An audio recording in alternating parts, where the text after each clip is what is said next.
আসসালামু আলাইকুম ওয়া রাহমাতুল্লাহ। ইন্নাল হামদালিল্লাহি ওয়াস সালাতু ওয়াস সালামু আলা রাসূলিল্লাহ। আম্মা বা'দু ফাউযু বিল্লাহি মিনাশ শাইতানির রাজীম। বিসমিল্লাহির রাহমানির রাহিম।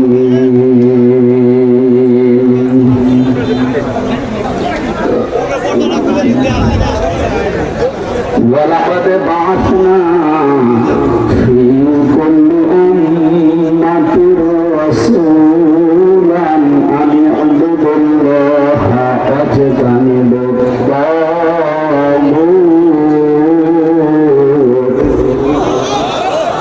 صدقت يا ربنا.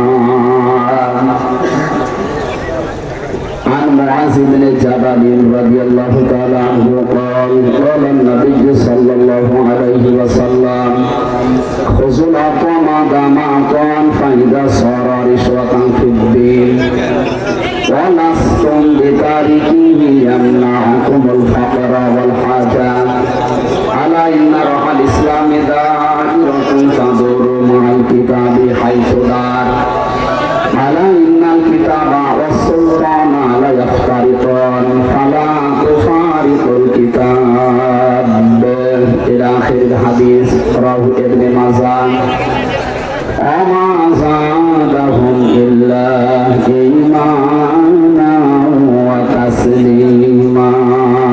اللهم صل على سيدنا مولانا محمد وعلى آل سيدنا مولانا محمد. আলহামদুলিল্লাহ, ময়মনসিংহ জেলা মক্তাগাছা থানার অন্তর্গত মহিষপাড়া বাজার তাহফিজুল কোরআন হাফিজিয়া মাদ্রাসা। কিচ্ছু লাগবে না, একেবারে 1 ঘন্টা কিচ্ছু লাগবে না, নড়াচড়া করবে না, মনে হবে যে একেবারে শেখ মুজিব বসে আছে।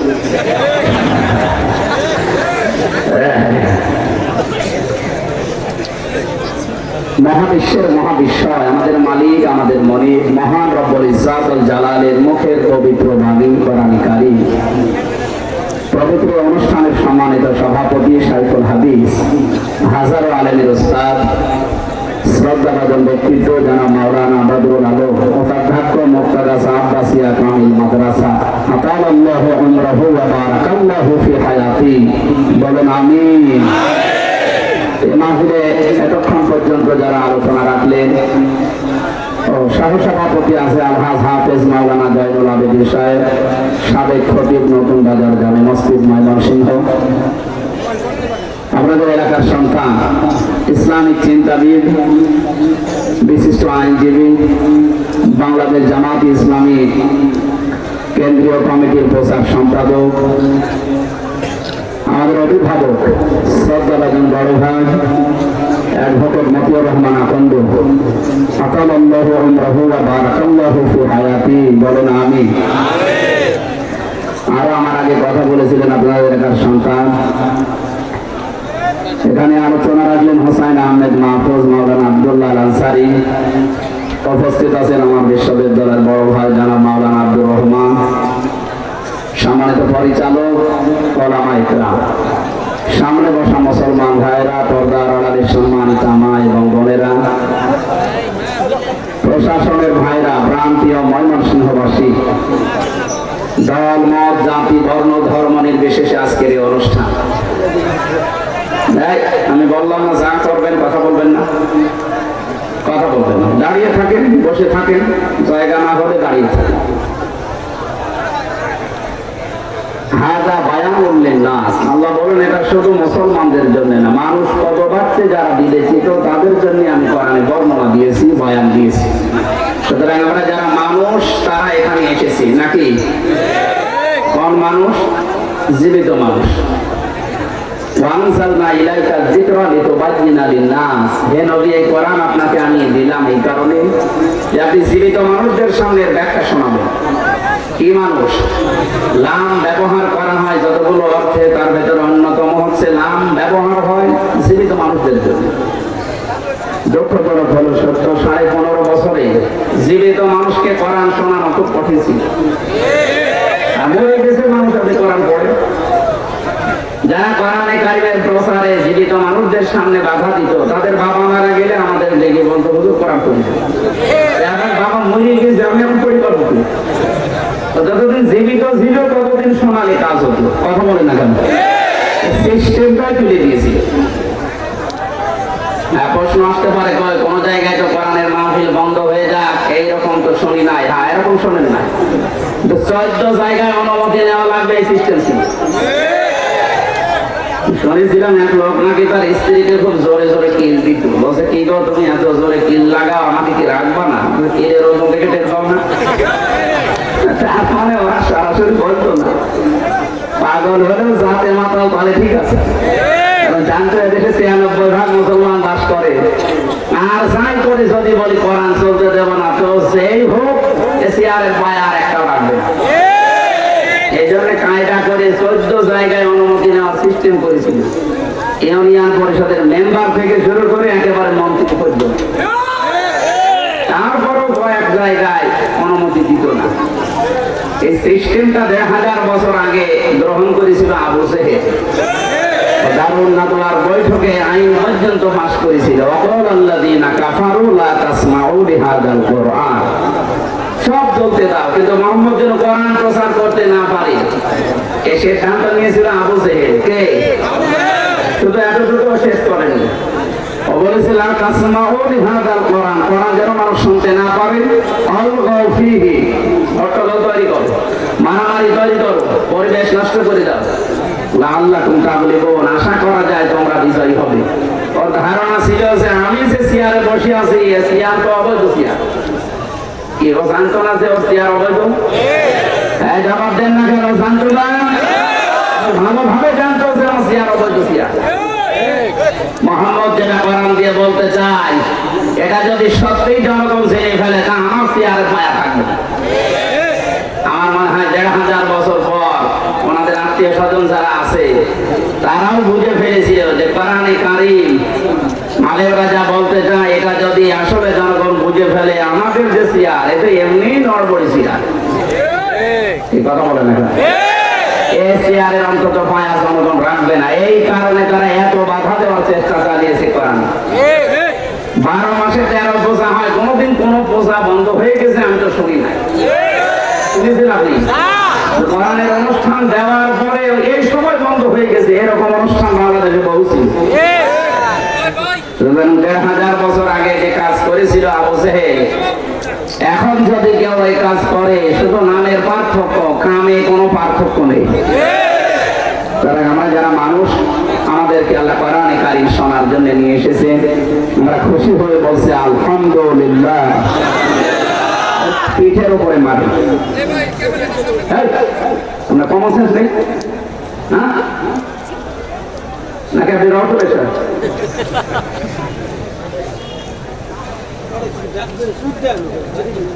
কোন এলাকা থেকে এই মানে রং করে লোক মফিজ। এবার যদি কেউ ওঠে না, ডিস্টার্ব হয়, একেবারে জায়গা মতো মাইবে। বললাম যাই করবেন, কথা বলবেন না। কোরআন শুনতে হলে 2টা নিয়ম মানা লাগে, ফাসতামিউ লাহু আনসিতু। এটা মাওলানা জিজ্ঞেস করে তো, এই 2টা না মানলে আপনার গুনাহ হবে। শোনা তো লাগবেই, মাস্ট বি, চুপ থাকা লাগবে। কারণ এখানে তো মমতাজের গান হচ্ছে না, এখানে কথা হচ্ছে গান। আপনি যদি নাও বোঝেন, যদি চেষ্টা করেন যে আল্লাহ কি বলতে চাচ্ছে, তাও 500 টাকার নফল নামাজে সওয়াব পাবেন। আর এই যে হঠাৎ করে উঠে একটা ডিস্টার্ব করে দিল, হ্যাঁ দেখ কোন দিকে তাকাচ্ছেন, এদিকে তাকাচ্ছেন। আমরা যারা কোরআন প্রচার করতে আসবো, তাদের কিছু দায়িত্ব আল্লাহ দিয়েছেন। আমরা আল্লাহর ওই ধরনটা সামনে নিয়ে কথা বলতে চাই, নাকি মন মতো বলবো, কাহিনী ভাইয়ের মতো? ইয়ালি বাবা, শাহালি বাবাকে তৈরি করে নতুন নতুন জিনিস তৈরি করে, আর এইগুলো আপনাদের এই ময়মনসিংহ দেখা বেশি চলে। দেখি আমরা আল্লাহ কোরআনে কারীম কিভাবে প্রচার করা লাগে, আল্লাহর ওই ধরনটা সামনে নিয়ে আসি। সূরা আরাফ 2 নম্বর আয়াত। আল্লাহ রাব্বুল আলামিন বলেন, কিতাবুন উনজিলা ইলাইকা ফালা ইয়াকুম ফি সাদরিকা হারাজুম মিনহু লিতুনযিরা ইলা আখিরি আয়াত। হে নবী, এই যে কিতাব আপনাকে আমি দিলাম, এটা মানুষদেরকে যখন সতর্ক করবেন তখন আপনার মনের ভেতরে যেন কোনো সংকীর্ণতা কাজ না করে। হারুনের ব্যাখ্যায় পেয়েছি আমি দুইটা। এক নম্বরে কোরআন প্রচার করতে গেলে অনেক মানুষ আপনার সামনে এমন থাকবে, শ্রোতা দর্শক, তারা আল্লাহর বক্তব্য না বোঝার কারণে মন খারাপ করতে পারে। 15 বছর আরো বেশি ছিল, এখন একটু কমেছে। আমি যেটা বলতে চাই না বুঝে আমার মন খারাপ করে। 2 নম্বরে আবহাওয়ার কাল থেকে এমন এমন নিয়ম নীতি ইসলাম মনে করে এলাকায় পালন করা হয় যেটা ইসলামে নেই। কোরআন কারীম প্রচার করতে গেলে মাস্ট বি, ওগুলো টিকবে না।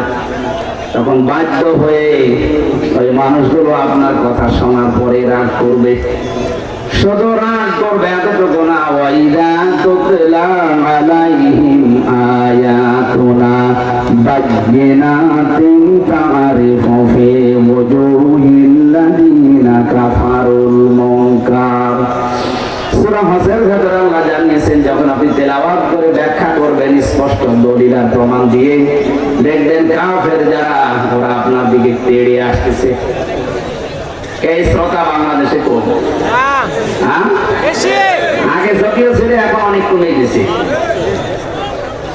আল্লাহ রাব্বুল আলামিন এখানে যাদেরকে নিয়ে এসেছেন আজকে আপনি ছোট মনে করবেন না, নিজেদেরকে হীনমন্যতায় ভোগাবেন না। আল্লাহ অনেক ভালোবেসেছেন আমাদেরকে। হুয়া জিতাবাকুম ওয়া মা জাআলা আলাইকুম ফিদ দীনি মিন হারাজ। আল্লাহ বলেন, আমি তোমাদেরকে নির্বাচিত করি। এটা আজকের এই ময়দানে আসার জন্য এলাকায় হাজার লক্ষ মানুষের ভেতরে নির্বাচিত করেছেন কে? এখানে একটা শিক্ষা, এই যে দেবা শব্দের শাব্দিক অর্থ নির্বাচিত করা, পছন্দ করা। নির্বাচিত করা হয় যে পদ্ধতির মাধ্যমে, ওইটার নাম নির্বাচন। ওইটার নাম কি বলেন না কেন? দুঃখজনক হলো সত্য, 15.5 বছরের ভেতরে এই শব্দটাকে বনবাসে পাঠিয়েছে। নির্বাচনের মাধ্যমে যে নির্বাচিত হওয়া লাগে, এই সিস্টেমটা এদেশে ছিল না।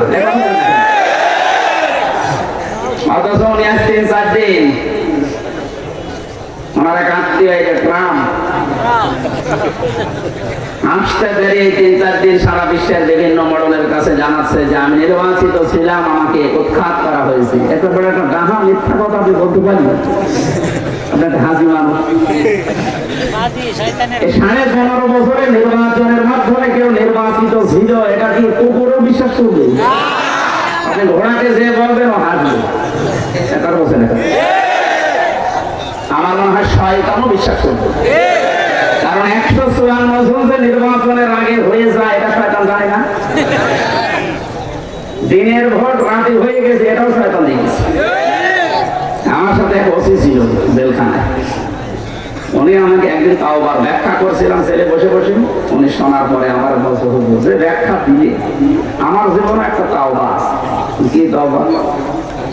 আমি এই যে নির্বাচন গেল, এই সময় বাইরে ছিলাম, আমার এসআই এবং কনস্টেবল যারা আছে আমার আন্ডারে, এদেরকে নিয়ে পুরা থানার ভেতরে আমি প্রায় 12টার পর থেকে ভোট কাটা আরম্ভ করলাম আল্লাহর নামে।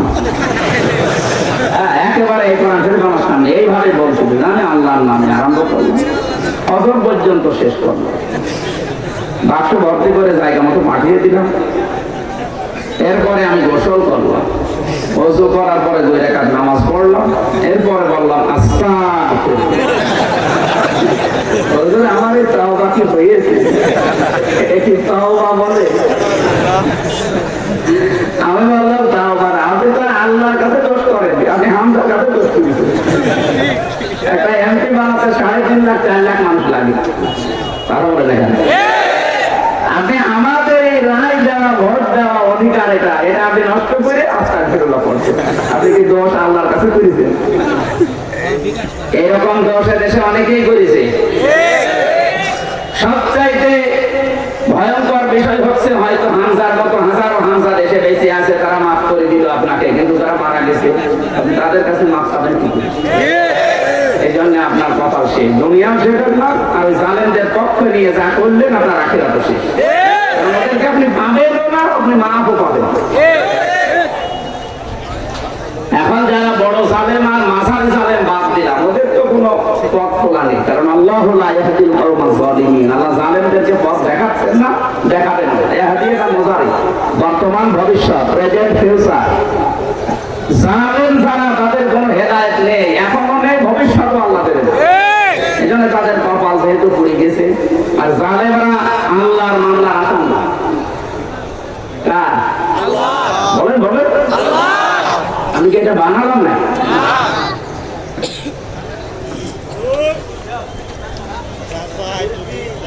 একটু পিছিয়ে বসলে না তো ডিস্টার্ব করলে। ঠিক আছে,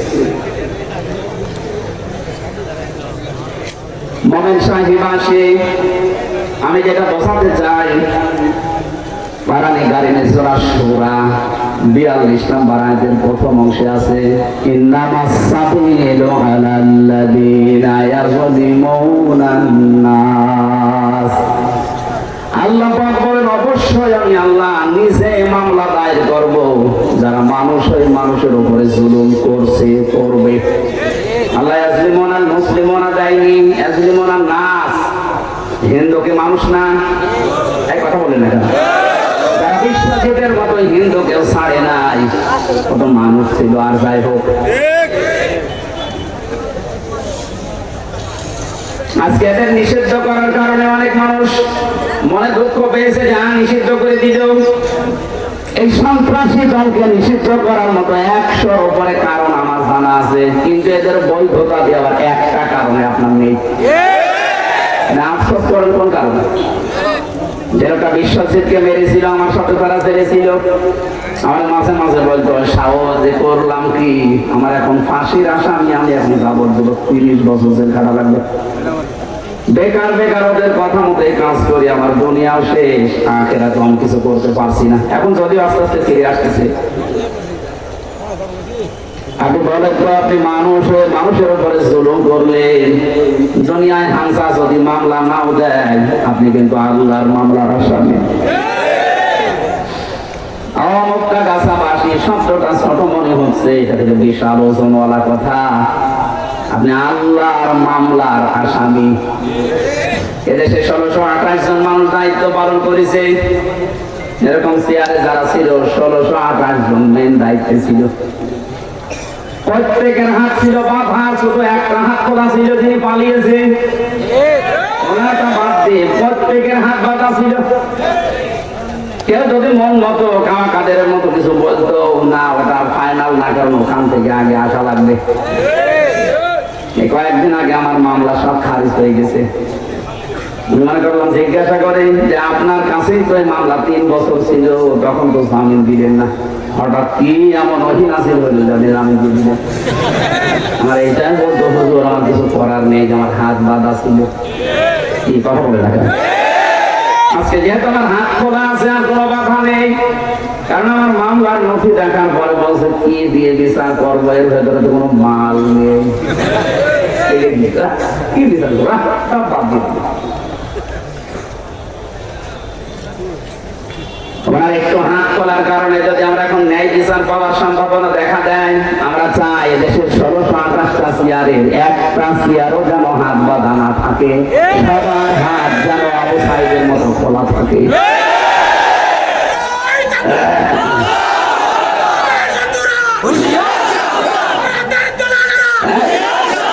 এখন আর নেই, ওটা এখন আর নেই, ওটা বলার দরকার। যেটা নেই ওটা বলার দরকার, ওটা যেন ঘুরিয়ে না আসে সেই ব্যবস্থা করা লাগবে। অনেকে আবার চট করে চলে আসবে চিন্তা ভাবনা নিচ্ছে। আমরা 2টা মিথ্যা মামলা দিয়ে যদি বেকার 3 বছর রাখতে পারি, ওনার নামে মামলা 130টা, আমার নামে তো বানানো মামলা, ওনার নামে জেনুইন মামলা। এক কথা বলে না কেন? সারা পৃথিবীতে এখন ছড়াচ্ছে আমি নির্বাচিত ছিলাম, এত বড় মিথ্যা কথা মানুষ বলে কি করবো? এটা যদি প্ল্যান করতো তাও মেনে নিতাম। সে একটা হাসি মামলা, বলছে আমি নির্বাচিত ছিলাম। আপনি যে নির্বাচিত কেমন ছিলেন এটা আমরা নিজেরা দেখেছি। যারা আপনাকে নির্বাচিত দিনের ভোট রাতে করে দেখিয়েছে তারা নিজেরাই বলছে, এক কথা বলছে না কেন? এই জন্য আমরা বাঁচাতে চাই আপনাদেরকে, যারা জুলুম করেই ফেলেছেন, বুঝে হোক না বুঝে হোক। আমি আবার বলছি, বড়টা আর মাঝারিটা বাদ, ছোটগুলো যেগুলো এই যে মানে কিছু না কিছু এদেরকে এখন বাঁচানো দরকার। আপনারা যদি বাঁচতে চান, আপনার রাস্তা খোলা আছে। অপরাধ করেছেন যার কাছে, স্বীকার করবেন তার কাছে। আমার হামসার কাছে আপনি অপরাধ করেছেন, আমার 32 লাখ টাকা খরচ, আমরা ধরার পরে 10 লাখ নিয়েছি। বলছে মামলা আর দেবো না যদি 10 লাখ টাকা দেন। টাকাও নিলেন, পরের দিন আবার মামলাও কথা রাখেন। এরপরে 3টা বছরে আদালত কর্তৃক এবং আমার এই যে জেলখানায় আমার বাবার 32 লাখের উপরে খরচ। আমি যদি আপনাকে মাফ করতে চাই, আমার মতো 3 বছর এই মামলার সাথে যারা জড়িত তাদের 3 বছর জেল খাটা লাগবে। আর এই টাকাগুলো আমরা ফেরত দেবো। তাছাড়া আমার পক্ষ থেকে মাফ নেই। আর আমার মতো হাজার হাজার মানুষ, 1,10,000-এর উপর মানুষ জেল খাটতেছে। 100 জনের প্রায় 70 জন কিছু জানে না, আন্দাজ। সুতরাং যারা এগুলো করে ফেলেছেন এতদিন, এই গণ খুন এবং সাদাবাজি, মানুষের ব্যবসা বন্ধ, বিভিন্ন হয়রানিমূলক মামলা দিয়ে বাড়ি থাকতে দেননি, এবং আইনা ঘরের সাথে যারা জড়িত, আপনি সত্যি যদি মাপ পেতে চান, আল্লাহর আখিরাতে আদালতে যদি আপনি মুক্ত হতে চান, আপনাকে একটা পদ্ধতি বলে দিচ্ছি। আপনার এখন একটা লাইন খোলা আছে। অপরাধ যার যার কাছে করেছেন, এলাকায় যে তার কাছে আগে ক্ষমা চাবেন, তার ক্ষতিপূরণ দিয়ে দেবেন। হ্যাঁ, কথা বলেন না কেন? না কেউ ওসির মতো আস্তাগফিরুল্লাহ পড়ে দেবেন। নবীর কাছে এক যুবতী মহিলা এসে বলে, হ্যাঁ রাসূল, আমি জিনা করে ফেলেছি, আপনি আমাকে মুক্ত করেন। নবীজি বললেন, ঠিক আছে, কথাটা কাউকে জানাবা না, যাও। মেয়েটা আবার সামনে গিয়ে বলে, হে রাসূল, আমি জিনা করেছি, আপনি আমাকে মুক্ত করেন। বিশ্ব নবী বললেন, এই কথা কাউকে বলবা না, যাও। তৃতীয়বার আবার এসে বলে, নবী আপনি আমার মুক্ত করেন, আমাকে বিচার করেন, আমি জিনা করে ফেলেছি। নবীজি বললেন, ঠিক আছে, জেনা যখন করেছে, গর্ভবতী হয়েছে, বলে হ্যাঁ, তাহলে এখন বিচার করা যাবে না, আগে ডেলিভারি হোক সন্তান। ছেলেটা ডেলিভারি হওয়ার সঙ্গে সঙ্গে নিয়ে এসেছে, হে নবী আপনি তাড়াতাড়ি আমাদের মুক্ত করেন। দুনিয়াতে যদি কোনো অপরাধের বিচার না হয়, বিশেষ করে 3টা অপরাধ আছে, তার শাস্তি ডবল হয়। সূরা ফুরকানের 68 নম্বর আয়াত, والذين لا يدعون مع الله إلها آخر ولا يقتلون النفس التي حرم الله إلا بالحق ولا يزنون। পৃথিবীবাসী 3টা অপরাধ যদি দুনিয়ায় কেউ করে, তাদের শাস্তি আল্লাহর কোরআন জানাচ্ছে ডবল হবে। ইউদাফু লাহুল আযাবু ইয়াউমাল কিয়ামাহ, কিয়ামতের ময়দানে আল্লাহ ডবল করে তাকে শাস্তি দেবেন। 1 নম্বরে যারা আল্লাহকে ডাকে, পাশাপাশি অন্য কাউকে তার সাথে ডাকে, এটা বাংলাদেশে বেশি। এছাড়া বিশ্বের বহু দেশে আমি গেছি, অন্যান্য দেশের কথা বাদ দিলাম, বাংলাদেশ, ভারত, পাকিস্তান, এই 3টা দেশে এই গুনাহটা বেশি হচ্ছে। এরা আল্লাহকে ডাকে, মাআল্লাহি ইলাহান আখার, অন্য কাউকে যোগ করে নেয়। আর এটা ময়মনসিংহ আর এই যে ব্রাহ্মণবাড়িয়া, এই লাইনে বেশি। 64 জেলা প্রায় জায়গায় আমি গেছি, 630টার উপরে থানা আমার ঘোরা হয়ে গেছে। কিন্তু এই লাইনগুলোতে কোন জায়গা থেকে গোনাটা এসেছে আমি জানি না। আজকে সতর্ক হওয়া লাগবে, এটা রেকর্ড হচ্ছে, লাইভ চলছে সারা দুনিয়া। আল্লাহ ভাবে কাউকে আপনি আর ডাকতে পারেন না, এমনকি আল্লাহর সাথে অন্য কাউকে আপনি যোগ করতে পারেন না। যদি এগুলো কেউ করে থাকে, আপনার শাস্তি হবে ডবল। এটা কিছুক্ষণ ইয়া আল্লাহ ইয়া আল্লাহ করার পরে ইয়া আলী বাবা, শাহ আলী বাবা, পাগলা বাবা, এটা বলে না। এগুলো অনেকে করছে না, করছে না, আশা করি তারা থামবে। সূরা ফুরকান 68 নম্বর আয়াতের প্রথম অংশে আল্লাহ আপনাকে টার্গেট করেছেন, আমার সাথে কাউকে ডাকা যাবে না। 2 নম্বরে যারা অন্যায় ভাবে মানুষ হত্যা করে, আগস্টের 5 তারিখের আগ পর্যন্ত এই দেশে অন্যায় ভাবে হত্যা হয়েছে জুলাই আগস্টে মিলে 3732 জন সরকারি জড়িত। এই মানুষগুলো হত্যার সাথে যিনি জড়িত, ডাইরেক্ট ইনডাইরেক্ট, এই কথা বলছে না, এনাকে মানুষ বললে আমার দৃষ্টিতে না। আমি একজন হিন্দু ড্রাইভার পেয়েছিলাম, বাসে করে যাচ্ছিলাম, হঠাৎ দেখলাম মাঝখানে পড়ে আছে একটা কুকুর।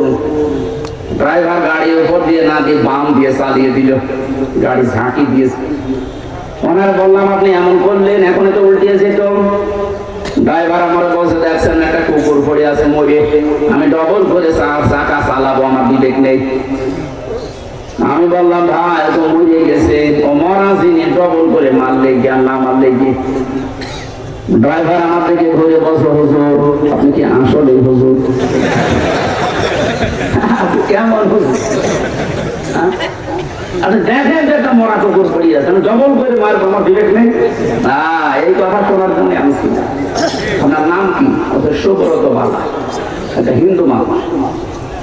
ওই সময় তার পিঠের উপরে থাবা দিয়ে বলেছিলাম ভাই আপনার ইমান নেই কিন্তু বিবেক আছে।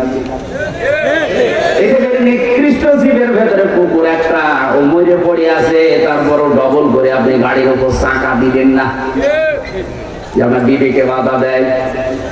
অথচ 6 সালে অক্টোবরের 28 তারিখে এই বাংলাদেশে একজনের হুকুম মতো সারা দেশ থেকে মানুষ গিয়ে লগি বই টাঙিয়ে পিঠিয়ে মানুষ হত্যা করার পরে লাশের উপরে ড্যান্স দিচ্ছে। এগুলোকে মানুষ বলা যায়?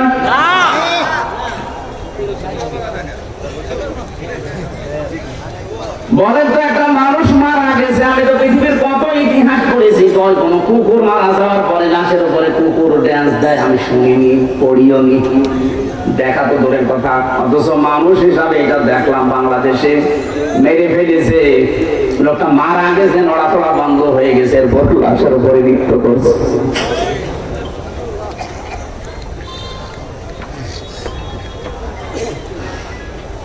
ময়মনসিংহবাসী মানুষ হত্যার সাথে যারা জড়িত, আপনি পৃথিবীর ইতিহাস তাকান, এ মানুষগুলোকে আল্লাহ এত বেশি ঘৃণিত করে দিয়েছে যে হিটলার যদিও মুসলমান হত্যা করে, ইহুদি হত্যা করেছিল, কিন্তু মানুষ তো ওকে ঘৃণিত করে দিয়েছে। হিটলার আজ পর্যন্ত আপনি এখন আর কারণ নাম কেউ রাখে? চেঙ্গিস খান কেউ রাখে না? জুলুমের সাথে যারাই দুনিয়ায় জড়িত হয়ে গেছে তাদেরকে আল্লাহ ঘৃণিত নিন্দিত করে দিয়েছে। ইয়াজিদ কি সুন্দর নাম, অথচ জুলুম করার কারণে লোকটার নাম আল্লাহ ঘৃণিত বানিয়ে দিয়েছেন। আপনি তামাম দুনিয়ায় খোঁজ খবর নিতে পারেন, ইয়াজিদ নামে একটা লোক পাবেন না। এমনকি কোন হিন্দুকে যদি বলেন ভাই আপনি তো কোরআন হাদিস বোঝেন না, ছেলে হয়েছে ইয়াজিদ রাখেন না, তো গালি।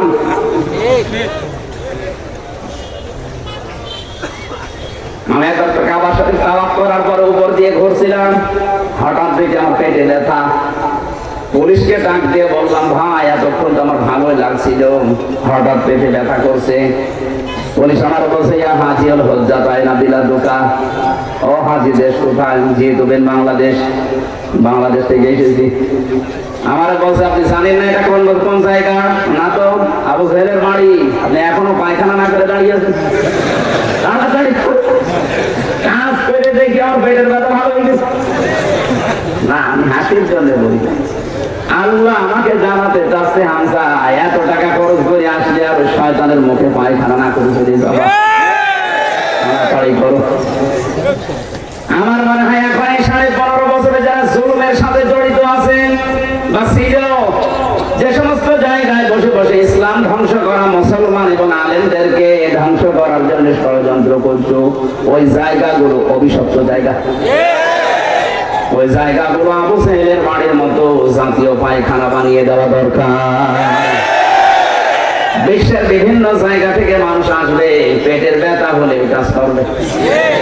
কথা বলছে আমার পেটের ব্যথা যদি ভালো হয়ে যেতে পারে তাদের ভালো হবে। যারা মানুষ হত্যার সাথে জড়িত ছিলেন আপনার শাস্তি ডবল হবে যতদিন পর্যন্ত ওই হত্যাকারীকে আপনি মুক্তিপণ না দেবেন। আপনার ক্ষতিপূরণ দেওয়াই লাগবে। 3732 জন মানুষ বিনা কারণে বিনা বিচারে আপনি মারলেন। চলেই তো গেলেন, একটু আগে গেলেই যেগুলো মরতো না, চলে তো গেলেন। আরেকটু যদি আগে চলে যেতেন তাহলে মানুষগুলো মরতো না।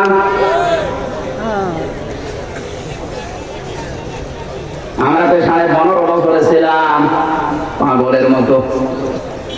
দাদা একটা গল্প বলতেন যে হাজ্জাজ বিন ইউসুফের জীবনী পড়ার পর এই লোকটা এত জুলুম করেছিল জনগণের ওপর, লোকটার নামই দিয়েছিল মানুষ জালেম।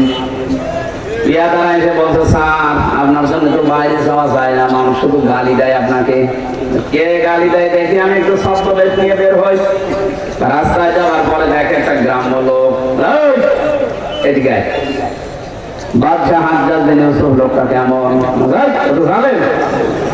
যেই বলেছে জানে, এমন মেজাজ দিয়েছে খারাপ হয়ে, বেটা আমার শুনো যে না আমি সে হাজ্জাজ বিন ইউসুফ। চিন্তা করছে আমার তো মাথা থাকবে না, কার সামনে কি বললাম। ডাক দিয়ে বলছে, বাদশাহ আপনি কি আমার চেনেন? না তো, আমি এই গ্রামে রইল যার মাসে 2 দিন মাথা খারাপ হয়, আজকে তার পয়লা দিন।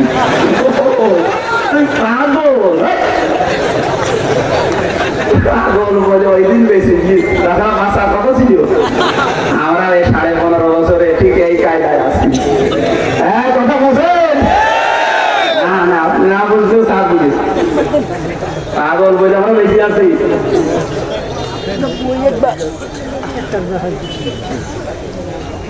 মানুষ হত্যার সাথে যারা জড়িত, এই যে গণহত্যা বিভিন্ন জায়গায় মামলা হচ্ছে, আমার তো মনে হচ্ছে যদি আমার 2 মামলায় 3 বছর যায়, 130 মামলায় আপনি হিসাব করেন 390 বছর হয়। কম করে চলে যাবে, এরপর উঠবে আবার দেওয়া হবে। ছেলে একজনকে বললাম, আমার নাম মুকিম গাজী, বললাম ভাই আপনি কয় বছর জেল? 160 বছর। 160 বছর জেল, আপনি তাও বলছেন যে 160 বছর চলে বের হবে, হবো একদিন। কয় বছর লাগবে? আমার ওনারা ভুলে পেরেছে, চট করে ঢুকে পড়বে। কিসের চট করে? আগে এগুলো মোকাবেলা করেন, ফেস করেন মামলাগুলো, কথা বলে না কেন? তাছাড়া এদেশের জনগণ সহজে ছাড়ার কথা, আমার ছোট মেয়ে তো ছাড়বে না। কারণ ওরা 3টা বছর আমাকে দেখতে দেয়নি। আমি তো জানতাম না যে আমি দেশে আছি কিনা, একেবারে যোগাযোগ বিচ্ছিন্ন। আয়না ঘরের ভেতরে যে কয়েকদিন ছিলাম মনে হচ্ছে কবরে আছে। বাকি এরপরে যখন জেলে দিয়ে ফাঁসির কন্ডেম সেলের ভেতরে 24 ঘন্টা আমার আর মামুনুর হককে তালাম দিলে। কি করেছিলাম এত, খালি কোরআন শরীফ প্রচার করতাম এইটা। তাছাড়া কি আমি আপনার মেয়ের দিকে তাকিয়েছিলাম? আর ও মেয়ের দিকে তাকানো যায়? আমি নাই নাম নিলাম, ওই মেয়ের দিকে মানুষ তাকায়। স্বামী পর্যন্ত বাদ দিয়ে দিল, তখন টাকা তো দিল। কোনো ক্ষতি আপনার না করার পর আপনি এমন কাজ করে দিলে, আমার মা বাবা বঞ্চিত, আমার ম্যাডাম বঞ্চিত, বাচ্চা 2টা বঞ্চিত, আর আমার শরীরে যা রোগ হয়ে গেছে 3টা বছরে। কি খাবার দিত? ওই আয়না ঘরে খাবার দিত, সকালে দিত ওই যে পচা ছোলা, আর দুপুর বেলা খাবার দিয়েছে মনে হচ্ছে কেউ মাখিয়ে দিল। আমার সাথে মুফতি ফখরুল সাহেব ছিলেন, উনি বলছিলেন হামজা ভাই আপনার সাথে কি করেছে আমি তো দেখি নাই, কিন্তু আমার সাথে যা করেছি আমার পায়ের ভেতর দিয়ে হাত দিয়েছে, এই যে এইভাবে হাত দেওয়ার পরে সামনে যে লোহার ব্যারিকেড আছে ওর সাথে হাত দিয়ে টাইট করে হ্যান্ডকাপ দিয়ে বেরিয়ে দিয়েছে। 2-5 মিনিট 10 মিনিট 3 বছর 24 ঘন্টা দিলাম। 1.5 মিনিট 2 মিনিট সময় দিতে টয়লেট করবো।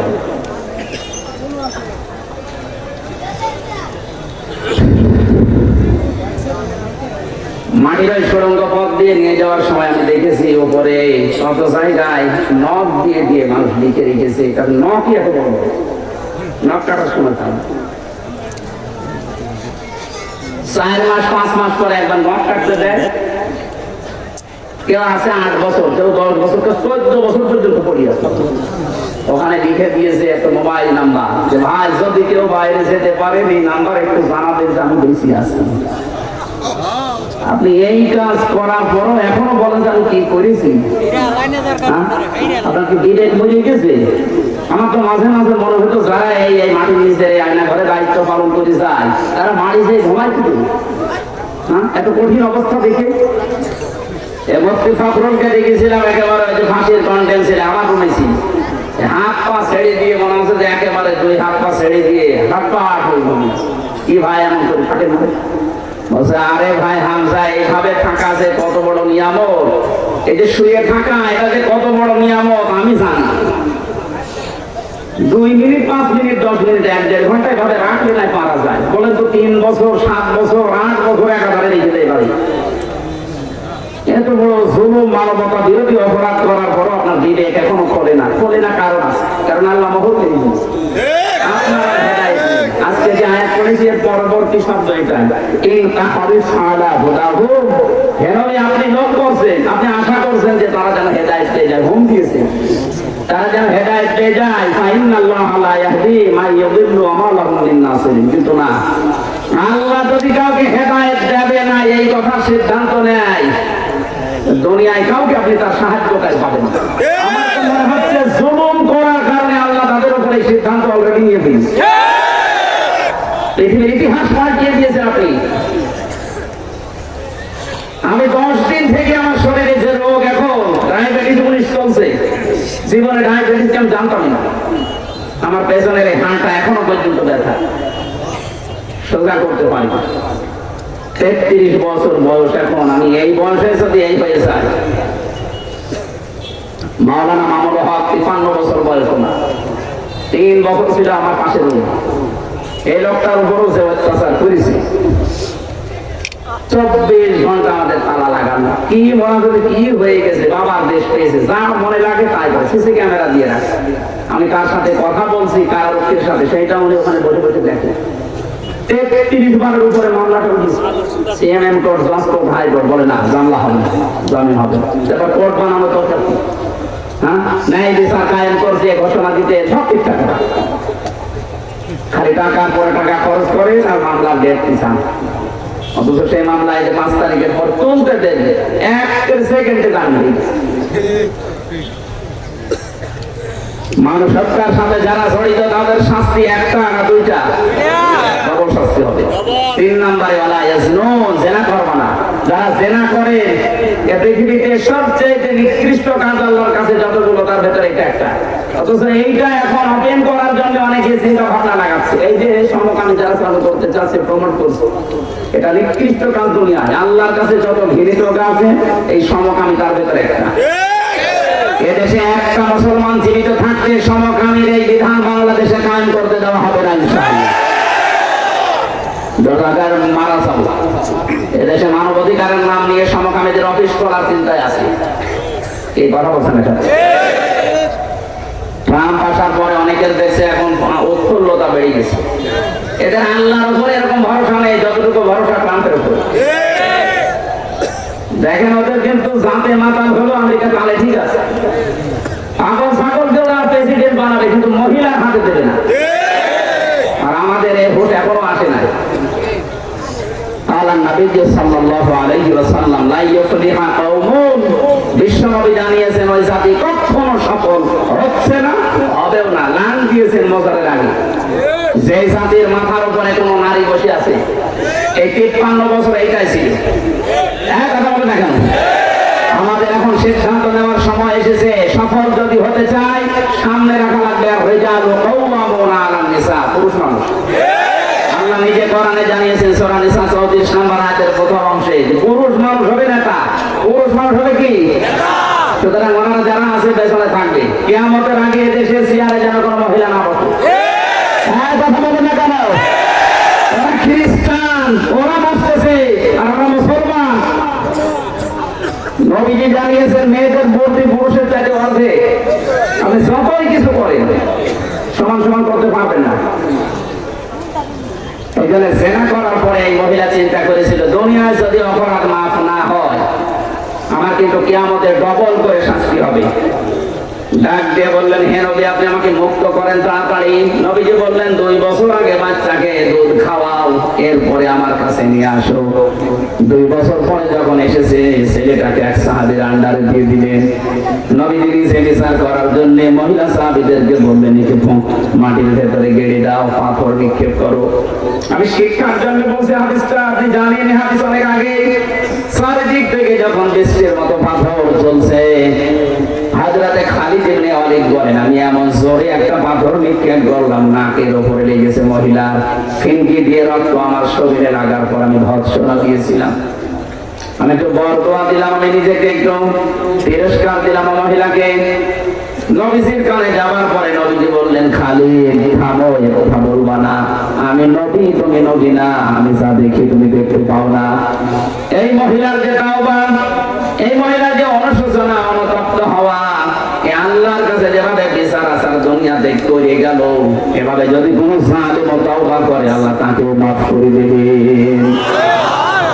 সুবহানাল্লাহ বলা না, কি বুঝলেন বলেন এখানে? না, মাফ শুধু না, যে যে অপরাধের সাথে 15.5 বছরে জড়িত হয়েছিলেন, আপনি ওই অপরাধের জন্য ওই শাস্তি আগে দুনিয়ায় নিয়ে নেবেন, এরপরে আস্তাগফিরুল্লাহ পড়বেন। এইটা যদি চালু হয়, আগামীতে যারা চেয়ারে বসবে ওরাও সতর্ক থাকবে।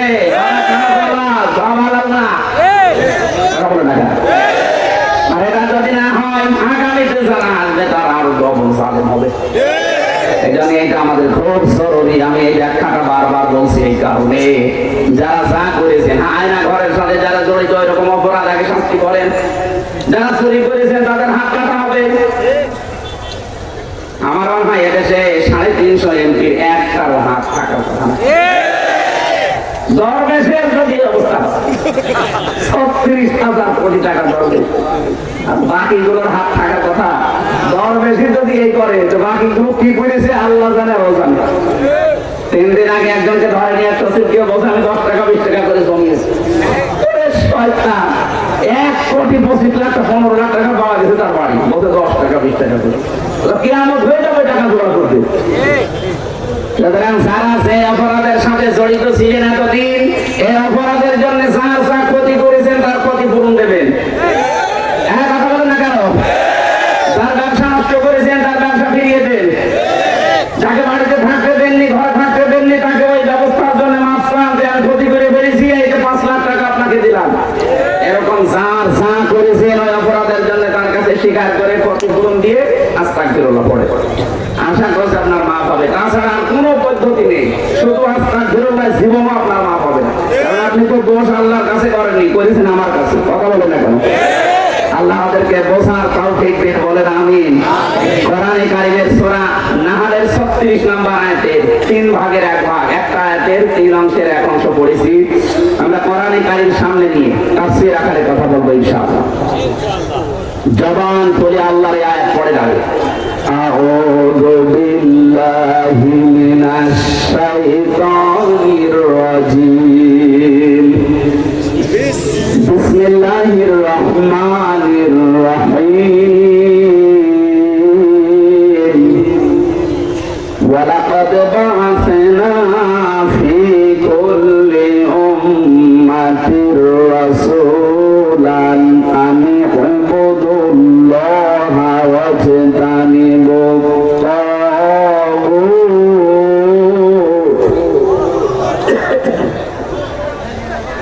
তাফসীর করার জন্য নামকরণ লাগে, সূরা ঐতিহাসিক প্রেক্ষাপট লাগে, বাংলা অর্থ বলা লাগে, ব্যাখ্যা বলা লাগে, মূল শিক্ষা বলা লাগে। আমাদের যেহেতু রাত হয়ে যাচ্ছে, আর কালকে সকালে আমার অনুষ্ঠান কুষ্টিয়াতে, আমি যখন 10টায় শেষ করে দিই, ডাক্তারও বারবার 10টা পর্যন্ত জেগে থাকতে বল, 10টার পরে ঘুমিয়ে পড়বো। আপনারা তুলতে একটু দেরি করে ফেলেছেন, আমার তাড়াতাড়ি করছি, সব বাদ দিয়ে দিলাম, একবারে আয়াতে প্রবেশ করছি। আল্লাহ বলেন ওয়ালাকাদ বা'আসনা ফি কুল্লি উম্মাতির রাসূলান। অবশ্যই আমি প্রত্যেকটি জাতির কাছে আমার রাসূল পাঠিয়েছি। দুনিয়ায় যত নবী আর রাসূল এসেছে, প্রতিটি নবী 2টা কাজ করতেন।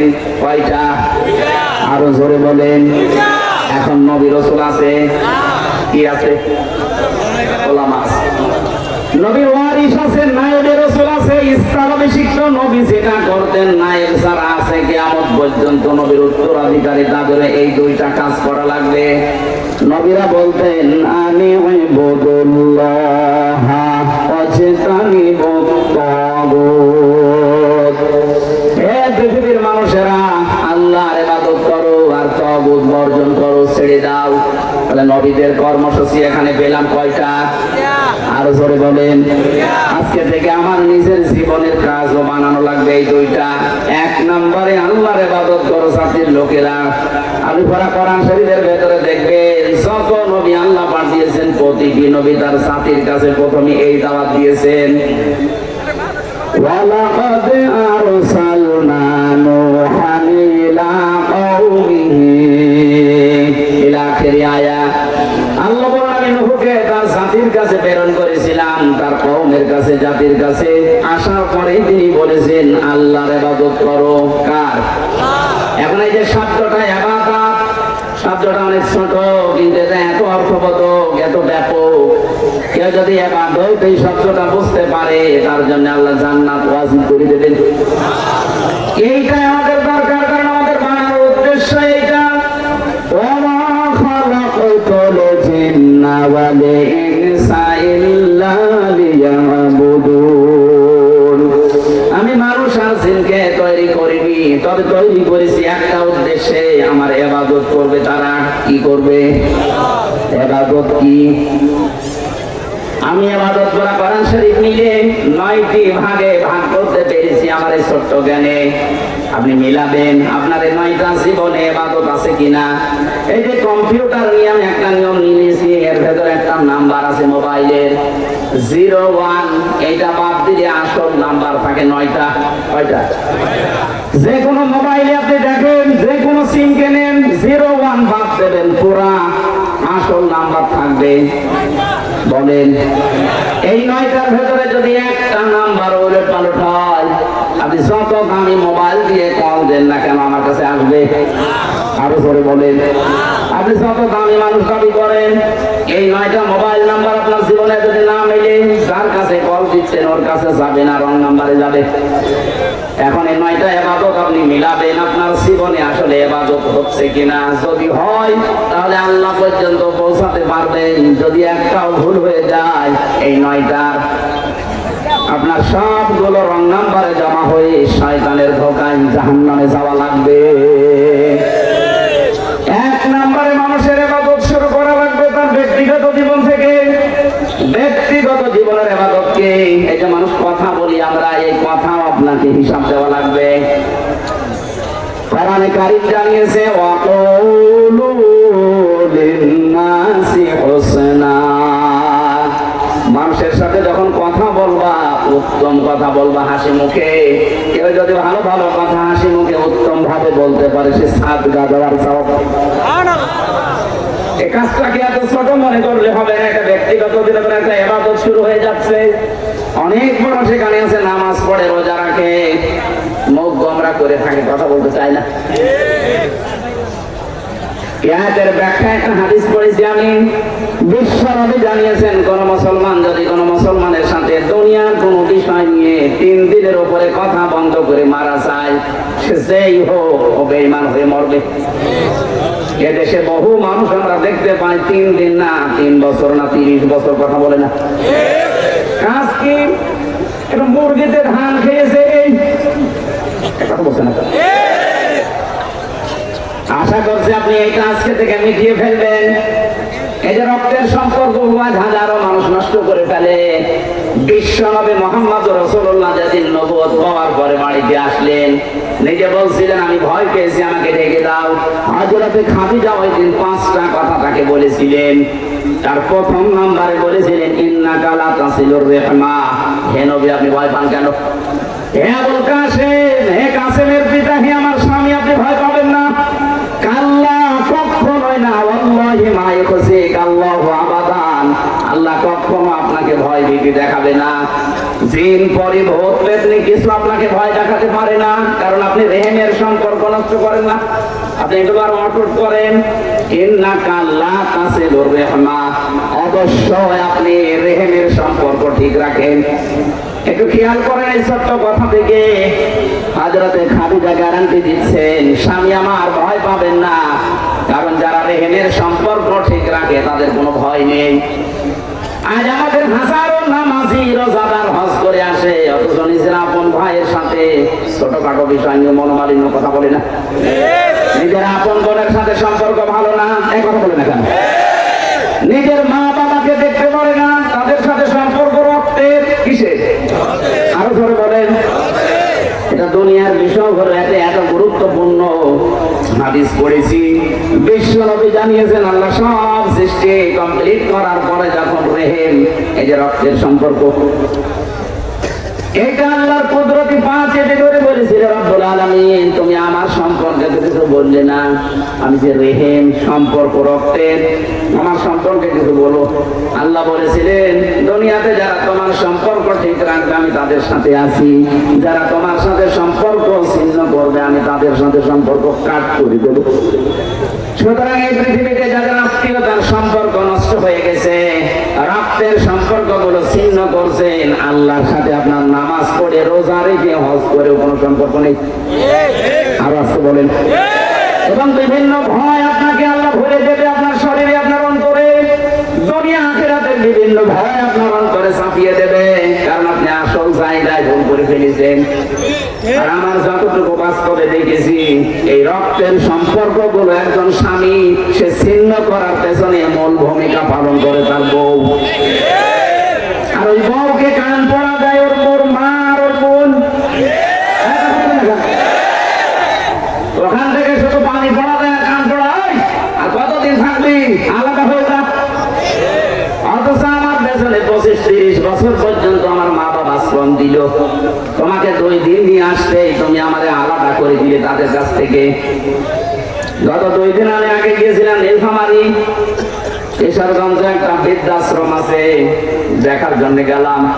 এইদিকে প্রায় 50 জন, এইদিকে 50 জন বসে আছে মা আর বাবা দুজন মিলে। তাদের চোখের দিকে তাকিয়ে দেখলাম তারা প্রত্যেকেই সন্তানের জন্য বদুয়া দিচ্ছে।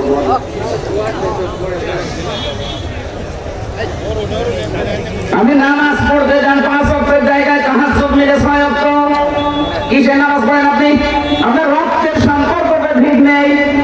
কত ভাই আছে নিজের বোনের সাথে সম্পর্ক ভালো না, অথচ হজ করে আসতে যায়। আপনি হজ করে না ওই টাকা পয়সা দিয়ে যদি বোনের মেয়েটা দিয়ে দিতেন, আল্লাহর আরো খুশি হয়ে যেত। ইসলামে বুঝেন ইবাদতের জন্য শুরু করা লাগবে নিজের ব্যক্তি থেকে। পারিবারিক জীবনের ইবাদত আছে, সামাজিক জীবনের ইবাদত আছে। তাফসীরের ভেতরে একটা ঘটনা পড়েছিলাম তাবারিতে। কেউ যদি সামাজিক জীবনের ইবাদত করতে চায়, তাকে আল্লাহ নির্দেশ দিয়েছেন সূরা নিসা 35-36 নম্বর আয়াতের তাফসীরে পাবেন। হযরত আব্দুল্লাহ বিন মুবারক রাহমাতুল্লাহ আলাইহি এত বড় আলেম ছিলেন, তার নাম জানেন না, এখানে কোনো আলেম নেই, প্রত্যেকে জানে কত বড় আলেম ছিলেন। তিনি একবার হজে যাবেন বলে টাকা গোছালেন, জোগাড় জানতি করে বেডিং খাতা বেশি বের হবেন, হঠাৎ দেখলেন তার ছেলেটা কাঁদতেছে। ডাক দিয়ে বলে, বাবা কাঁদো কেন? ছেলেটা বলছে, আব্বা আমি ওই পাড়ায় গিয়েছিলাম, যে দেখে ওরা গোশত রান্না করছে, ওরা নিজেরা খাচ্ছে, আমি চাইলাম আমারে দিল না, ঘাড়ে ধাক্কা দিয়ে দাঁড়িয়ে দিল, আমি মনে দুঃখ পেয়েছি। হযরত মুবারক রাহমাতুল্লাহ আলাইহি তার কান্না থামানোর জন্য ছেলেটার হাত ধরে নিয়ে গেলেন বাড়িতে। ঘরের দরজায় নাড়া দিলেন, ভেতর থেকে আওয়াজ এলো, কে? তিনি বললেন, আমি আব্দুল্লাহ বিন মুবারক। বাড়ির মালিক বেরিয়ে বলছে, হুজুর এত বড় আলেম আমার সামনে, আসেন ভেতরে, কি খেদমত করবো আপনার? হযরত আব্দুল্লাহ বিন মুবারক বলে, না, বাড়ির ভেতরে প্রবেশ করার সময় আমার হাতে নেই, আমি ব্যস্ত মানুষ, আমি হজে যাচ্ছিলাম, আমার এই ছেলেটার কান্না থামাতে আমি এসেছি। তোমাদের বাড়িতে কি গোশত রান্না হয়েছে? বলে হ্যাঁ। আমার এই ছেলেটা এসেছিল? বলে হ্যাঁ। চেয়েছিল? বলে হ্যাঁ। যাও না কেন? কথা বলে না। চোখের পানি বাড়িওয়ালা ছেড়ে যায়, ডাক দিয়ে বলেন, হুজুর আজ 3 দিন আমার বাড়িতে আমার আগুন জ্বলে না। বাইরে গিয়েছিলাম কাদের সন্ধানে, কিন্তু আমি কাজ পাইনি। প্রতিমধ্যে আসার সময় দেখি একটা মরা গরু রাস্তার পাশে পড়ে আছে। আশপাশে লোক দেখতে না পেয়ে চামড়া ছিঁড়ে কিছু গোশত নিয়ে এসেছিলাম। আপনি তো সাহেবে মাল, আপনার ছেলেটা আমি চিনি, আমরা গরিব মানুষ, এটা আমাদের জন্য খাওয়া যায় আছে, কিন্তু আপনি তো সাহেবে মাল, আপনার জন্য আপনার ছেলের জন্য জায়েজ না। বারবার আমি নিষেধ করেছি, আমার কথা শোনে না, এই জন্য গাড়ি ধাক্কা দিয়েছি। এ মরা গরুর মাংস যদি আপনার ছেলেকে না দিয়ে ভুল করে থাকি, মেহেরবানি করে আমার মাফ করে দেন। হযরত মুবারক কেঁদে ফেললেন, এক করে বাড়িতে গেলেন।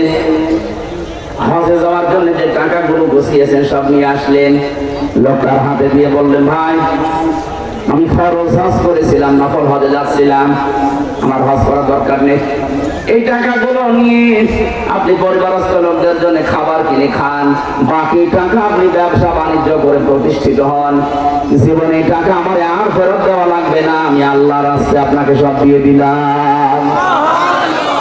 45 দিন পর হযরতে আব্দুল্লাহ বিন মুবারককে স্বপ্ন দেখানো হচ্ছে। মুবারক তার বন্ধু এসেছে তার কাছে সালাম দেওয়ার জন্য, যে কি তুমি হজ থেকে আমার আগে চলে এসেছো।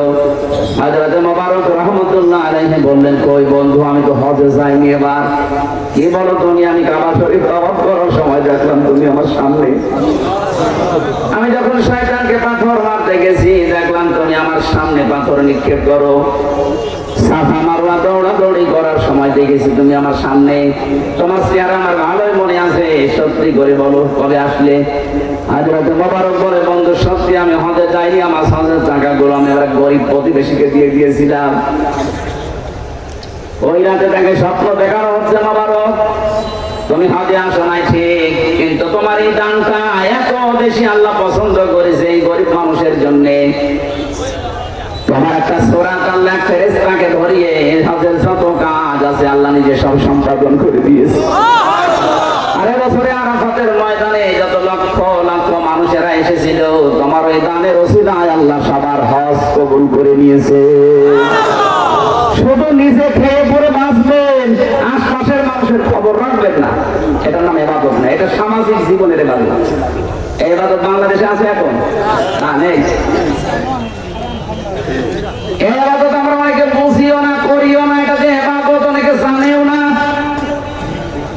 অথচ প্রত্যেকটি নবীকে আল্লাহ এই দাওয়াত দিয়ে পাঠিয়েছেন যে জাতির লোককে বলেন যে তোমরা আল্লাহর ইবাদত করো। আল্লাহর ইবাদত মানে পাগড়ি মাথায় দিয়ে সোফা গায়ে দিয়ে শুধু হু হু করা না।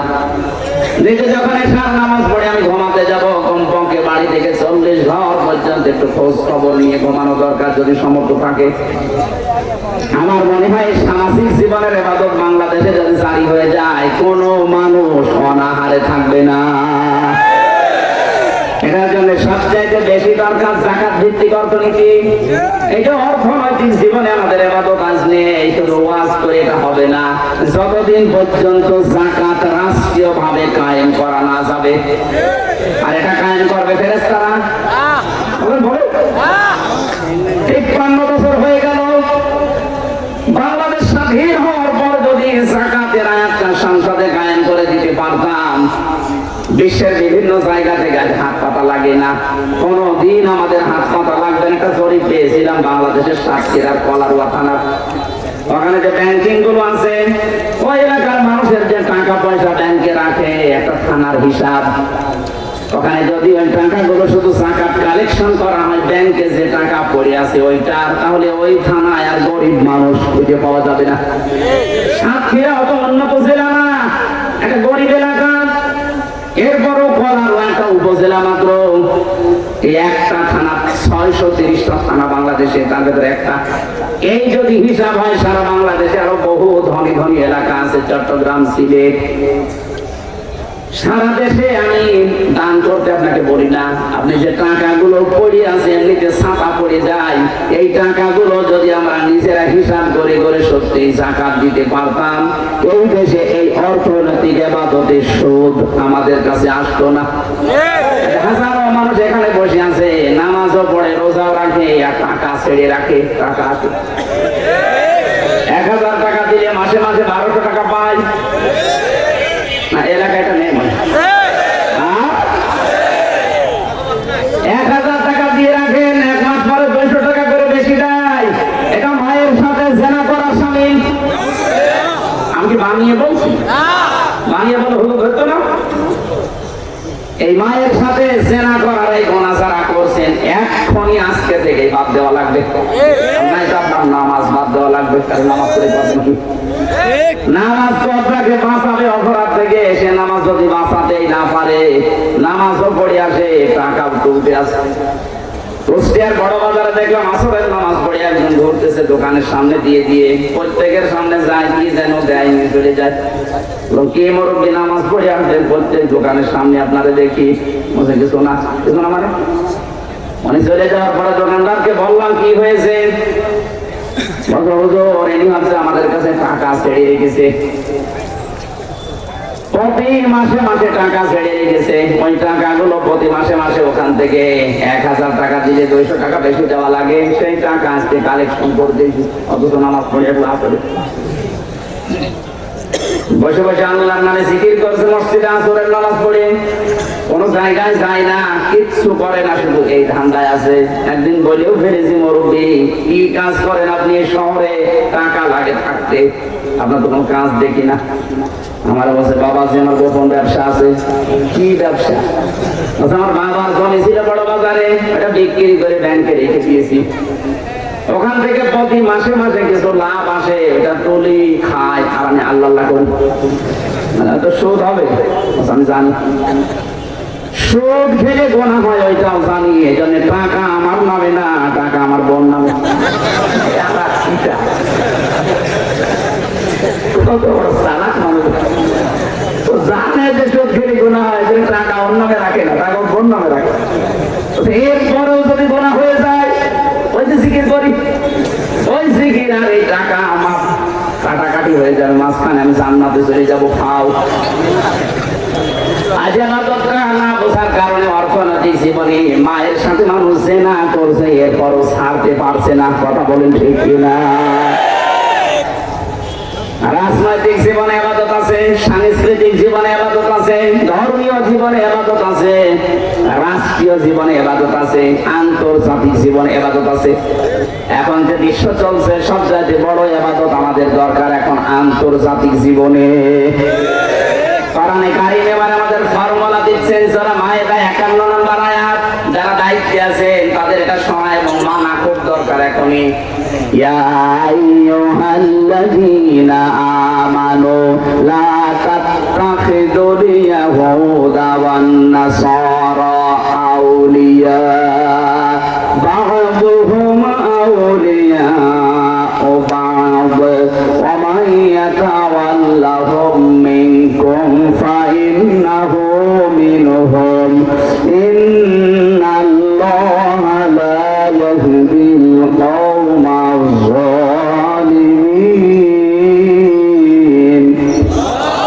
আল্লাহ বলেন, যারা ঈমানের দাবি করো, আমার তো মনে হচ্ছে যারা এখন এই দেশ চালাচ্ছে মাত্র 2 জন বাদ দিয়ে সবগুলোই মুসলমান ঈমানদার। কথা বলেন না?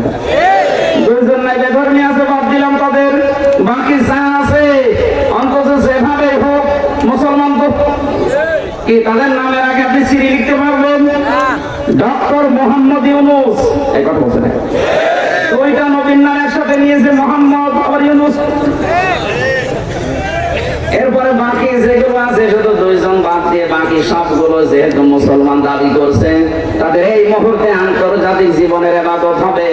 নামাজ যেমন ইবাদত মনে করে পড়েন, রোজা যেমন ইবাদত মনে করে করেন, আন্তর্জাতিক জীবনও ইবাদতটা করা লাগবে। আর জোরে বলেন। নবীরা এসে দাওয়াত দিয়েছিল, নবী নেই, এখন নবীর ওয়ারিস যারা আমরা এই দাওয়াতে দিচ্ছি। আল্লাহ বলেন, কোন ইহুদি খ্রিস্টান তোমাদের বন্ধু হচ্ছে না, হবে না, ওদেরকে তোমরা গ্রহণ করবে না বন্ধু হিসাবে। বা'দুহুম আউলিয়া ও বা'দ, তারা একে অপরের বন্ধু। এখানে শব্দের দিকে খেয়াল করেন, যতক্ষণ পর্যন্ত ওরা একে অপরের বন্ধু না হয়ে মুসলমান ধ্বংস করার কাজে আঞ্জাম না দেবে, ততক্ষণ তাদের সাথে বন্ধুত্ব করা যায় দিনের খাতিরে। কিন্তু যখনই দেখবেন ওরা মুসলমান ফাইট করার জন্য, পৃথিবীর মানুষকে জুলুম করার জন্য ওরা সব এক, তখন যত বড় শক্তিধর হোক তার সাথে সম্পর্ক রাখা যাবে না। এটা যদি দুনিয়ার জীবন থেকে বিদায় নেওয়া লাগে তাও ভালো। আজকে যে মুআয ইবনে জাবালের হাদিস পড়েছিলাম, এখানে 7টা পয়েন্ট ছিল। এর কয়েকটা গুরুত্বপূর্ণ কাজে হে নবী এমন সময় আসবে, হাদিসের ভেতরে আমি পেয়েছি যে এমন এমন শাসক আপনাদের মাথার উপরে আসবে, তাদের মেনে চলতে গেলে ঈমান থাকবে না, আর তাদের অস্বীকার করলে জীবন থাকবে না। আমার মনে হয় সেই সময় এখন সামনে চলে এসেছে। এজন্য আমাদের উচিত হবে আমরা যারা মুসলিম ঐক্যবদ্ধ হওয়া, এর বিকল্প কিচ্ছু নেই। এখন আপনি এক হতে না পারলে কারো হাত থেকে আপনি বাঁচতে পারবেন না। এমনি চারিদিকে যারা আছে প্রতিবেশীর নামে সব প্রকাশ্য শত্রু। কথা বলুন না কেন? এই জন্য চোখে মাথায় দেন আর না দেন, অন্তত দেশে 15.5 বছরে যারা মাজলুম ছিলাম, ওই 14 দল বাদ, 14 দল বাদ দিয়ে বাকি যা ছিলাম সে যে দলের লোক হোক সব আমরা মুসলিম। বলেন বিএনপির মানুষ এত মুসলিম আমি দেখেছি, এক একজনের মামলা 313টা পেয়েছি আমি। আমার উপরতলা একজন ছিল বিএনপির, ওনারে বললাম ভাই কয়টা মামলা দিয়েছে? 313টা। 313টা মামলা হাজিরা দিতে গেলে বছর পার হয়ে যাবে। এজন্য আমার হিসাব হচ্ছে এখন এই বাংলাদেশকে বাঁচাতে হলে, মানবতাকে যদি সত্যিই বাঁচাতে চাই, সব বাদ দিয়ে ছোটখাটো বিষয় বাদ দিয়ে আমাদের এই মজলুমদেরকে এক হওয়া লাগবে। এটা এখন সবচেয়ে বড় দরকার। এই কথা বলেন না কেন? আপনি যদি এখনো ভুল করেন, ওরা কিন্তু সব উপস্থিতি আছে। একটু যদি দেখে না, আমি কয়েকদিন আগে এক এসপির সাথে দেখা করেছিলাম, এক জেলা, আমি নাম নিলাম না। উনি 15.5 বছর বৈষম্যের শিকার ছিলেন, এখন একটা দায়িত্ব পেয়েছেন জেলার। যিনি পালিয়ে গেছেন ওনার 6 বছর পাহারা দিয়েছে উনি। উনি বলছেন আমি গোপন কিছু জানি বাস্তবে এইটা, যদি 2 মাসের ভেতরে দেশে যেমন নাম নিলেন না, কিন্তু বলছিলেন এই দেশের মাজলুম যারা আপনারা, সে যে দলের লোক হোক, ওই 14 দল বাদ দিয়ে, এরা যদি এখনো 2 মাসের ভেতরে এক হতে না পারে, সামনে কিন্তু একটা মুসিবত আসতেছে। উহুদের ময়দানের কথা উনি বলছিলেন আমারে, যে উহুদের ময়দানে কিন্তু বিজয় মুসলমানদের হয়ে গিয়েছিল। কথা বলেন না কেন? গনিমতের মাল কড়াতে গিয়ে শেষ পর্যন্ত খালিদ ইবনে ওয়ালিদের নেতৃত্বে একটা আকস্মিক ভাবে একটা অতর্কিত হামলা এসে অনেকগুলো মানুষকে শহীদ করে ফেলেছিল। আমার মনে হয় ঠিক বাংলাদেশ এখন উহুদের ময়দানের মতো কম। আমরা যদি এখনো বিভিন্ন জিনিস নিয়ে তাল বাহানা করে কোড়াতে আরম্ভ করি, ওরা কিন্তু অতীতে আছে সব, এমনি ওদের মাথা খারাপ। এটা তো বলে না কেন? দেখছেন না মাঝে মাঝে কিরকম রং তামাশা শুরু করে? চোখ কমিয়া আমার কাছে কোনো দলিল নেই, কিসের দলিল লাগবে? ওকে বৈধ ভাবে গেছে, যে বৈধ ভাবে তালাক দিয়ে তালাক না হাতে দেবো, পালিয়ে গেছে আবার দলিল করবো পারেন। প্রতিদিন দেখবেন একটা একটা করে নতুন নতুন ইস্যু তৈরি করবে। আজকে একটা তৈরি করেছে, যারা জয়কে নিয়ে আসতেছি, জয়কে নিয়ে আসবে মানে 50 বছর আগে যারা মারা গেছে, যারা শহীদ হয়েছে, ওনাদের সাথে কানেক্টেড যারা আছে, তাদের সন্তানদের আপনি চাকরি দেননি। এরা চেতনায় রাজাকার। গণহত্যার সাথে যারা জড়িত ছিল, তাদের ছেলে মেয়ে নাতি পুতি যা আসবে, তারা তাদের মতো অপরাধী। যদি অপরাধী এরকম 15 বছর কাটাতে পারেন, আমরা 15 থেকে 30 বছর কাটাবো। খাপের কাপ মুমতাজের বাপ, আমরা তো বেশি করছি না ভাই। না কতম যতটুকু অত্যাচার করা হয়েছে অতটুকু করবো, তাই করছে। 15.5 বছর হাজারো মানুষ তারা মাস্টার্স করার পরও জায়গা মতো যেতে পারেনি, খালি বৈষম্যের শিকার। এই কথা বলছে না কেন? এমনি এমনি আবু সাইদ জীবন দিয়েছে কটার জন্য? তার কি জীবনের মায়া ছিল না? দেওয়ালে পিঠ শিখে গেছে, কি করবো?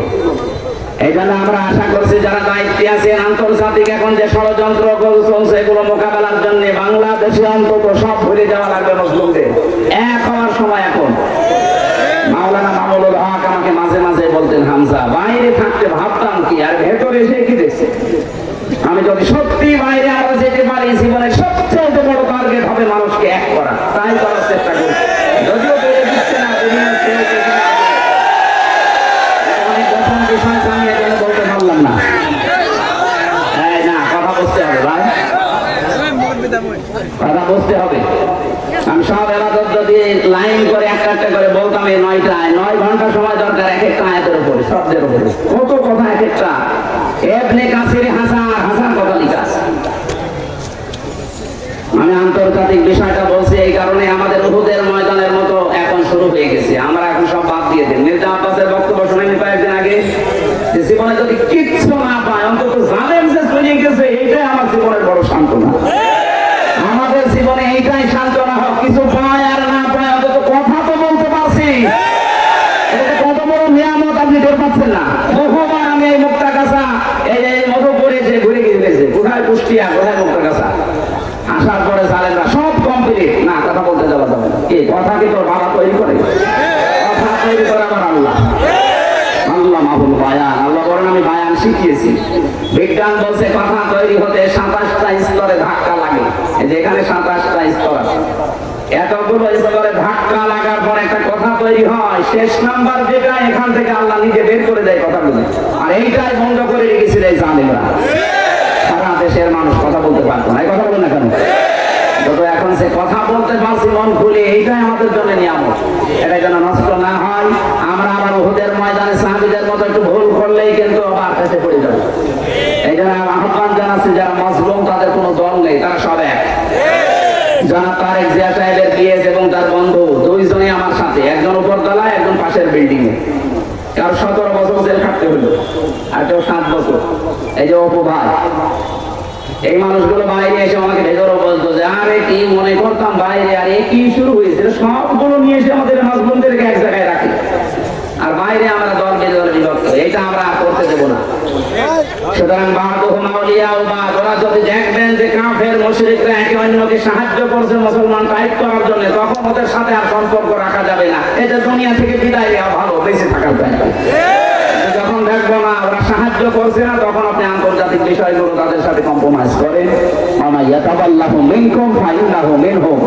এরপরেও যদি কেউ ওদের সংস্কৃতি গ্রহণ করে, ওদের অনুসরণ করে করে চলে, আল্লাহ বলেন তোদেরকে আমি ওদের মতো বানিয়ে দেবো। ইন্নাল্লাহা লা ইয়াহদিল কওমাস সালিমিন।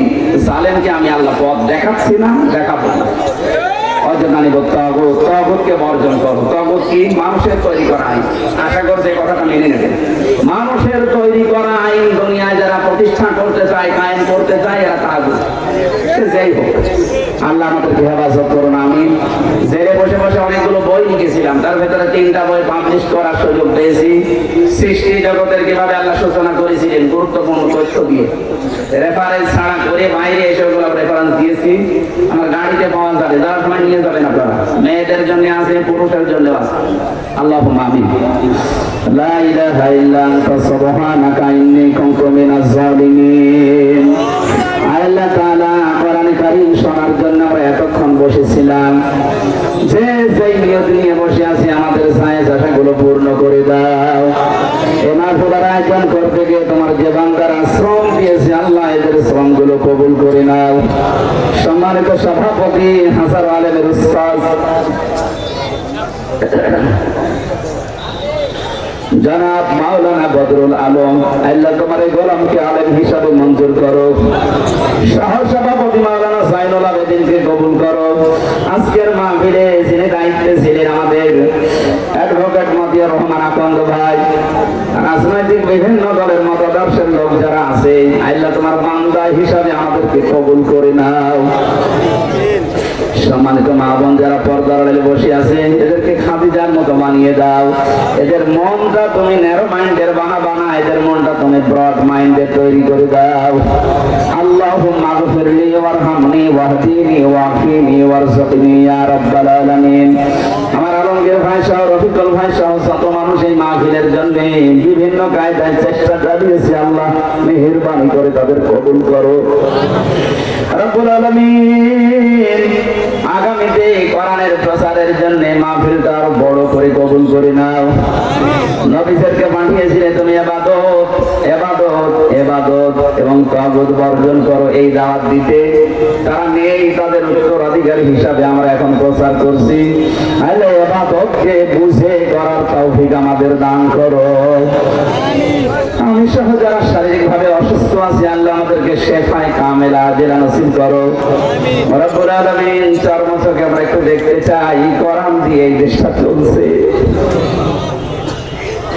আমাদের 4 বছরে যেন আমরা দেখার সৌভাগ্য পাই যে তোমার কালাম দিয়ে 56,000 বর্গ মাইল চাষ হচ্ছে। বারাকাল্লাহু লানা ওয়া লাকুম ফিল কোরআনিল আযীম। মরণ আসলেই যেন বলতে পারি লা ইলাহা ইল্লাল্লাহু মুহাম্মাদুর রাসূলুল্লাহ। ওই গেটে আছে গাড়ি, গেটে গাড়ি আছে।